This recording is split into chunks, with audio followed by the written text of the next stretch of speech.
Banjo-Kazooie has always held a special place in my heart, and today, June 29, 2018 happens to be its 20th anniversary. To celebrate the occasion, I thought I'd regale you with a history of my experience with this wonderful series. So, I first played Banjo-Kazooie back when I was about 6 years old. It has funny voices for the characters, nice music, colorful visuals. It's basically perfect for a kid, except the spooky levels like Clanker's Cavern, Rusty Bucket Bay, and of course Mad Monster Mansion. I'm not afraid to admit that I was very afraid of those levels. Still, I really enjoyed the game, and around this time my parents actually got me a Banjo-Kazooie plush, which I still have to this day. I remember that during my play sessions with the stuffed animals I had, Banjo was always the hero, and for some reason he always rode in on a Spider-Man motorcycle toy. I don't really know why, but that's a thing. Most of my memories with Tooie early on are actually from watching my older brother play through it. I'm not sure if it was too difficult, too spooky, or he just wanted to play it himself.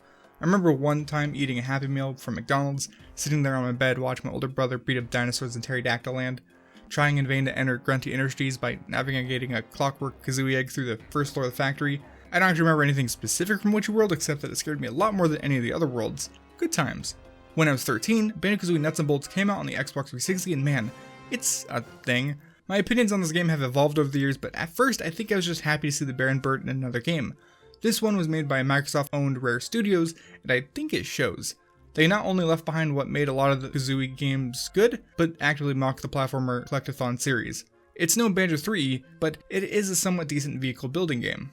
I think it would have gone over better if Rare had distanced the game from Banjo-Kazooie as a series, perhaps a brand new IP entirely, or just let Tip Top drive the cars. I mean, he's a turtle, and he's driven before in Diddy Kong Racing, so why not?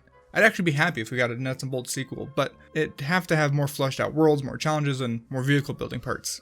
There are actually two lesser known games that most people, myself included, tend to forget. Those being two handheld games, Banjo-Kazooie Grunty's Revenge, and the racing game Banjo Pilot. I do remember playing Grunty's Revenge when I was younger, but I can't remember if I ever actually beat it. As for Banjo Pilot, I've never really given it a chance. I think it's fairly common that you'll have those incredible childhood games that when you play them as an adult, they just suck. One such example is another rare game, and you might not agree with me here, but Conker's Bad Fur Day. I played this back when I was about 10 years old, and it's very much a part of my childhood, even if it shouldn't be. And you may still love it, but it just doesn't play well. Rare made an entertaining game, but it feels like a bunch of random ideas super glued together. Not a well put together game, if that makes sense. Anyways, the point is that Banjo-Kazooie is, pun intended, a rarity. It still feels great to play even 20 years later. As a result, or perhaps as a testament to that fact, I replay Banjo-Kazooie and Tooie about once every year. These days, I still appreciate all the goofy aspects of the Banjo-Kazooie games, but it goes beyond that. For one, it took a while for me to actually appreciate the seamless transitions between music variations when going underwater or entering a cave. It has the atmosphere in a way that I didn't fully appreciate at first. The main antagonist, Grunty Winky Bunyan, is not just a one-note villain. If you seek out her sister Brentilda, you'll be given way too much information. The details change from playthrough to playthrough, and it's still very childish, but learning that the final boss that you're going up against is the kind of monster who, and I quote, brushes her rotten teeth with salted slug flavored toothpaste is not easily forgotten. That's a great way to create a villain that you'll never forget. Now when it comes to Banjo-Tooie, it's such a great sequel. It brought back most of the core characters, rest in peace Tootie, while adding interesting newcomers. The music from Grant Kirkhope again hits the mark, and the main characters retain their moves while adding a plethora of new ones. Not just that, but the worlds are bigger and better, and their interconnectivity makes the adventure feel so much more satisfying. You're not just traveling between worlds and paintings, you're chasing down the Winky Bunny sisters across the Isle of Hags, trying to fix the mess they leave behind. You're not just dealing with isolated levels with arbitrary goals, you're actually helping people. As an example of all this, at one point in the game you end up in a place called Cloud Cuckoo Land, which is physically at the top of the game's world. When you shove George's ice cube off of a cliff, he falls all the way down to the fire side of Hailfire Peaks, which of course cools down the water. Then logically, you could drain that water into Jolly Roger's Lagoon, so a couple of freaky deformed pig kids can enjoy their summer vacation. I get a sense of pride and accomplishment that loot boxes just can't deliver, seeing the character parade at the end. All the lives I've affected, Piggy saved and George Ice Cubes brutally murdered. When you go back and experience the games when you're not a small kid, it's easy to tell that Rare put a lot of effort into the games as a whole. I've always enjoyed those neat details and Easter eggs, and a bit more than 2 years ago, I realized that there wasn't really a video that detailed all the neat stuff Banjo-Kazooie had hidden away, so I made the video myself. At this point, I'd been making videos in some capacity for quite a few years, but it was one of the first ones I actually put real effort into. I wrote a proper script, I did my best to edit together well, and I posted the video. At the time I was submitting videos to feedback threads and it was actually well received, so I made another video, then another, It's easy to claim that this video is the start of my YouTube career proper, but it's actually not.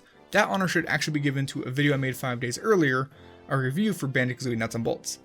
So in writing the script, I actually went back and gave it a listen. My voiceover in that review is very rough, and I don't think it's actually a well put together review, but I still hold the same opinions. Also, it just so happens that a couple weeks later at E3, we got a trailer for Yooka-Laylee, which I of course made a video about. So, in summary, all in the span of a couple weeks, I made a video about my favorite game that led me to where I am today, my first real review covering my game's disappointing follow-up, and a hype trailer breakdown on the series' potential spiritual successor. Banjo-Kazooie definitely has made me who I am today. Since then, I've gone back and covered Easter eggs for all of the main 3 Banjo-Kazooie games, as well as each of their glitches.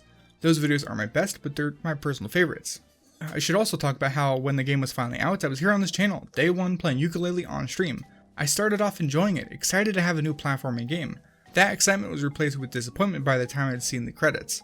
I respect everyone at Playtonic, and I truly hope they continue making games, but I still believe that Yooka-Laylee is a bit trash. It's gone a bit better thanks to their post-launch updates, however, I think it's still fundamentally flawed, with poor writing, lackluster level design, and it actually suffers from recycling Banjo-Kazooie tropes while completely missing the point of what made them good. Now that there's been time to distance myself from the initial launch of the game, I can say that I've actually enjoyed watching Yooka-Laylee speedruns, so it's not all negative, I guess. After the first 5 Banjo-Kazooie games we discussed, there haven't been much from the Jiggy Field series. The first 2 games were re-released on the Xbox 360 via Xbox Live Arcade, which is surprisingly good, and they're definitely my favorite version to play, but it's not new content. Same thing with Rare Replay. It's nice that you get to replay them, but that's all you're doing.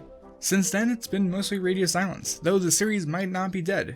In March of this year, Phil Spencer, who's the executive president of gaming at Microsoft, confirmed on Twitter that he's still open to having Banjo-Kazooie in the new Smash Bros. Game. This is actually the second time he stated this, so it means that it's still probably not going to happen.